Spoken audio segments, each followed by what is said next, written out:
hors mariage, ok? Consenti, mais hors mariage. J'ai posé la question de savoir que dans votre église, comment vous abordez la question des rapports sexuels hors mariage. Est-ce que vous le faites comme nos frères de la Pentecôte, je vais les citer ici, parce qu'à la Pentecôte, c'est tellement strict, hein, ce sont les anciennes églises là qui sont un peu restées conservatrices. Voilà, donc si tu n'es pas marié, tu ne peux pas découvrir la nudité de ta proposée, de ta fiancée, etc., même si vous êtes fiancé. À l'église de la prospérité de Port-Gentil, ça se passe de quelle manière? Roselin, je t'ai dit la fois dernière que avant d'épouser une femme, il faut d'abord passer par les rapports sexuels.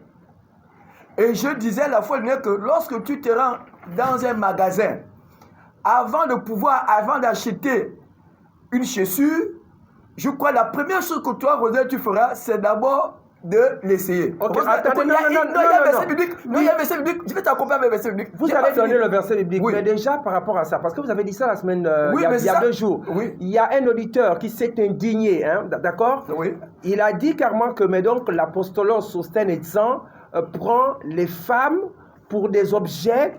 Comment il arrive à les comparer à des objets, donc à des marchandises, comme vous êtes en train de dire là, lorsqu'on part acheter quelque chose, il faut essayer. Non, c'était un exemple. Ouais, d'accord. Non, c'était un exemple. Non, les femmes ne sont pas des objets. J'ai pris un exemple. En disant que moi, si je me rabats dans un magasin, avant de pouvoir acheter quelque chose, je dois d'abord essayer. Donc, c'est un exemple. Donc, dans cet exemple, je n'ai pas pris les femmes comme étant les joueurs. Mon fils, lis-moi. Rosa, tu vas comprendre par rapport à cette question-là. Parce que les gens, ce que tu dis, c'est vrai. Il y a des gens qui interdisent des rapports sexuels avant qu'ils ne soient dotés. Hein? Ça, tu en sais. Voilà. Mon fils, parce qu'aujourd'hui, tu vas me lire Exode 22, à partir du verset 15. Rosa, écoute bien ce que la parole... Là, on est dans le cas de la parole de Dieu.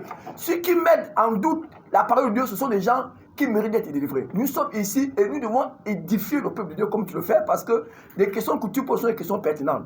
Et ces questions ont besoin quelquefois d'être soutenues. Ces questions doivent être soutenues par la parole de Dieu. Donc, ce que tu dis n'est pas faux, mais nous sommes là, c'est pour édifier, c'est pour éclairer l'être humain à mieux comprendre selon les écrits, selon ce que la parole de Dieu nous recommande. Mon fils, lis-moi rapidement Exode 22, à partir du verset 15 au verset 16. Qu'est-ce que la parole de Dieu déclare? La parole de Dieu déclare ceci. Rosa, écoute bien ce que la parole de Dieu déclare.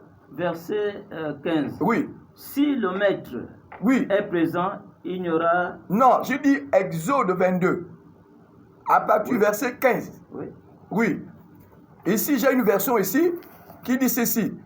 Lorsque l'homme séduira une vierge qui n'est point fiancée et qui la couche. Rosé, il faut bien comprendre. Non, parce qu'il faut que les gens comprennent. Rosé, je redis ça pour toi. Non. Exode. Okay. Non, Exode. Non, écoute ça, c'est là. Il s'est retrouvé. Il s'est retrouvé, d'accord. Ok. Si un homme. Voilà, si un homme. Une vierge. Séduit une vierge. Qui n'est point fiancée. Et qu'il couche avec elle. D'abord. Il paiera sa dot. Stop. Rosé, la première condition, c'est quoi? C'est qu'il faut qu'il couche avec elle. Après coucher avec elle, c'est à ce moment qu'il fera quoi, mon fils? Il paiera sa dot. Et la prendra pour femme. Rosé, ça c'est la Bible. Amen. Donc, Rosé, tu as compris que mon fils revient. Rosé va bien comprendre. Oh. Exode 22. Non, mais attendez. Non, c'est pas vous. Non, c'est pas vous. Non, toi, tu représentes les auditeurs. Okay, non, c'est pas parce que tu portes le manteau ou bien la couverture. C'est ça. Voilà. Donc, je suis obligé de dire Roselin. Qui dit Roselin dit le peuple qui nous écoute. Voilà. Mon fils, tu reviens. Exode 22. À partir du verset 15, dit quoi? Si un homme séduit une vierge. Et qui n'est point fiancé. Et qu'il couche avec elle. Il paiera sa dot. Et la prendra pour femme. Continue. Amen. Jusqu'au verset 16. Oui. Là, je suis sur le verset 16. Maintenant, le verset 17. Voilà le verset 17. Si le père refuse. Non. Ouais. Oui. Si le père refuse de la lui accorder. Ouais. Il paiera en argent la valeur de la dot des vierges. Stop. Roselin. Voilà ce qui est clair. Donc ça veut dire que tu ne peux pas. Ce sont les rapports sexuels qui alimentent la dot. Et la Bible est claire. Ça veut dire que Si un homme séduit une vieille et que tu couches avec elle, c'est en ce moment que tu la prendras pour femme. Pour femme. Oh, là, c'est pas moi.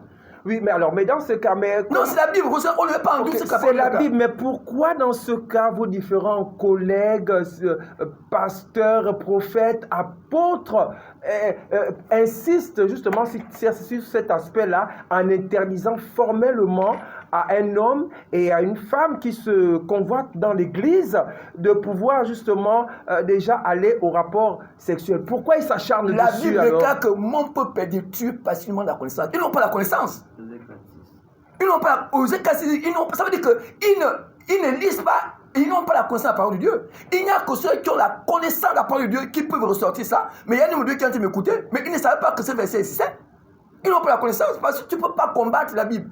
Ceux qui combattent, ce sont ceux-là qui n'ont pas la connaissance de la parole de Dieu. Aujourd'hui, je te ressors un verset biblique, ce n'est pas un verset écrit par l'apôtre. C'est un verset qui est écrit dans la Bible. Donc, avant d'épouser une femme, la première chose, c'est de coucher. Après coucher avec elle, c'est en ce moment que la dot intervient. Ça, c'est ce que la Bible déclare. Alors, ok. Est-ce que tu es convaincu du verset? Oui, le verset, là, je ne peux pas nier cela. Et les auditeurs aussi ne peuvent pas nier cela. Maintenant, ceux-là qui mettent en doute ça, si les hommes de Dieu qui prêchent, ça veut dire qu'ils n'ont pas la connaissance de la parole de Dieu. Ok, alors ne pensez-vous pas que ces hommes de Dieu-là, en connaissance de ce verset que vous venez d'étaler sur la place publique, en connaissance de cela, mais s'ils le disent quand même, c'est parce qu'il y a certains frères ou certains faux frères qui se sont introduits au fil des années dans des églises, demandant la main quasiment à toute l'église ou sinon à tout le groupe des chantres.